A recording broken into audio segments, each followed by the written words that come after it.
Universidad César Vallejo.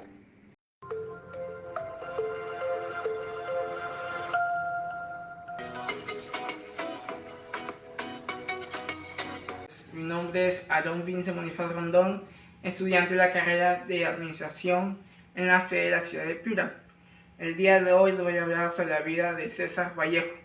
César Vallejo viajó a Lima en 1911 para estudiar medicina en la Facultad de San Francisco. En 1913 regresó a Trujillo para retomar su carrera de letras. El 22 de septiembre de 1915 se graduó con su tesis Romanticismo en la poesía castellana de la Facultad de Letras. En el año de 1918 recibió la noticia sobre el fallecimiento de su madre y en el año de 1920 regresó a Santiago de Chuco. Viajó a Europa en el año de 1923 y en julio del mismo año llegó a París. En 1924 recibió la lamentable noticia del fallecimiento de su padre. En 1927 conoció a la que después sería su esposa, la señorita Georgette Philippard. En 1930 viajó a Madrid y en 1932 regresó a París. En el año de 1934 se pudo casar con la señorita Georgette Philippard por el estado civil y en 1937 regresó a España. En marzo de 1938 sufrió agotamiento y el 18 de abril de 1938 entró en una crisis y fue hospitalizado. Falleció una semana después debido a una tuberculosis a los 46 años de edad. César Abraham Vallejo Mendoza, considerado como uno de los mejores poetas del siglo XX, nació el 16 de marzo de 1892 en la ciudad de Santiago de Chuco, al norte peruano. Sus padres fueron Francisco Vallejo Benítez y María Mendoza Gorronero. Vallejo fue el menor de los 11 hijos. Su familia deseaba y anhelaba que él se convirtiera en cura. Vallejo estudió sus estudios de primaria y secundaria en su ciudad natal. En 1915 fue trasladado a Lima para continuar sus estudios universitarios en la Universidad Nacional de San Marcos, donde estudió literatura y derecho. Bien, y continuamos hablando más de la niñez de César Vallejo. César Abraham Vallejo Mendoza, ilustre del Perú, con una niñez que, aunque precaria económicamente, se supo forjar desde niño por sus habilidades y talentos innatos, en las cuales se resalta en la literatura y en la poesía. Hijo menor de 10 hermanos, con una gran inocencia quiso acogerse al sacerdocio, dado como una alternativa por sus padres para que él se pueda desarrollar, tanto culturalmente como profesionalmente, pero el destino quiso que continuara como un gran intelectual de la época.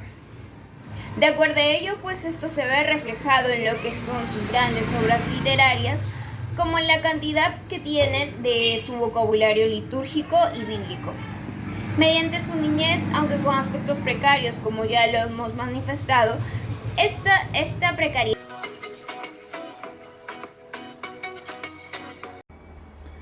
El emprendimiento cultural es una actividad que involucra la gestión de proyectos culturales y creativos con el objetivo de generar valor económico y social a través de la cultura. De esta actividad abarca varias áreas, como la música, el cine, las artes visuales, la literatura, el teatro, entre otras. Cultural se ha vuelto cada vez más importante y relevante en los últimos años debido a su capacidad para impulsar la economía local, generar empleos y contribuir al desarrollo social y cultural de las comunidades. Este tipo de emprendimiento ha creado un impacto positivo en la promoción y la preservación de las culturas. Hola, mi nombre es César Augusto Marlon Martínez y vamos a hablar sobre el tema de la naturaleza del producto documental. Un documental es un tipo de obra audiovisual que utiliza técnicas de registro, edición para presentar información, hechos o testimonios sobre un tema en específico. Este género se caracteriza por un enfoque en la realidad y por su capacidad de ofrecer una visión detallada y crítica de los eventos o fenómenos que lo abordan, tal como indica Nichols en el 2000. Hola. Los documentales pueden ser de diferentes tipos, desde los sociales y políticos hasta los que se enfocan en temas culturales, históricos y científicos. Asimismo, los documentales pueden ser más tradicionales, que se enfocan en la narración de paso a paso de cada hecho. Y también tenemos los experimentales, que utilizan técnicas de narración visual, digital o multimedia para crear una experiencia visual y sensorial más compleja. En su obra, Fábula salvaje, Vallejo cuenta la historia de Balta, un campesino de los Andes que sufre una desgarradora locura después de romper un espejo. A lo largo de la narración, Balta se encuentra atormentado por la presencia de un personaje que lo persigue, lo que agrava la situación y lo lleva al límite. La madurez narrativa de Vallejo se nota a lo largo de la historia, ya que combina la prosa y la poesía para cautivar al lector. Además, su habilidad para captar la esencia de cada personaje es impresionante, y eso le otorga a la obra diferentes tonalidades y profundidades en el drama. Por lo tanto, la historia sigue siendo fascinante y emocionante hasta el final. Véanla.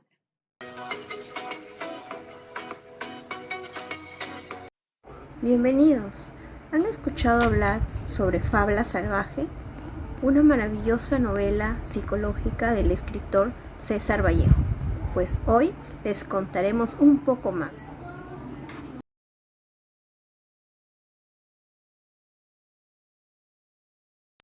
Lo particular en Fábula salvaje sería que la visión conflictiva del amor se traduce en inventar a una tercera persona. A pesar de que este personaje imaginario en la cabeza de Balta nunca es mostrado y solamente detrás del espejo o en la sombra en el agua, finalmente es por la culpa de él que Balta pierde la vida. Todo empieza una mañana cuando Balta se levanta de la cama y se dirige al espejo. Al mirarse en él, atrás ve una sombra que pasa. Enseguida el espejo se rompe en 1000 pedazos. Luego llega su esposa Adelaida y él, atemorizado, le contó lo que había sucedido. Pero algo raro sucedió. Ya en la hora de la cena, la gallina empezó a cantar como si fuese un gallo. A la mañana siguiente, Balta se levantó y se fue a trabajar. Luego de trabajar y ya terminar muy cansado, se acercó al charco y nuevamente vio en el reflejo la sombra que lo atormentó una vez detrás del espejo. A inicios pensó Balta que era una broma o que se trataría de una broma, pero al ver la constante aparición de esta sombra, entonces llegó el día en que Balta ya no le dirigía la palabra a su esposa, incluso llegando a golpearla, por lo que él pensaba que le estaba engañando con otro hombre.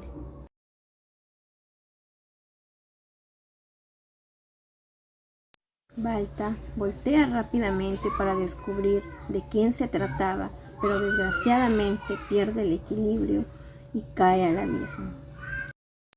El mismo día y hora, la esposa de Balta estaba dando a luz, ella ignorante de lo que sucedía con su esposo. Finalmente, la muerte de Balta.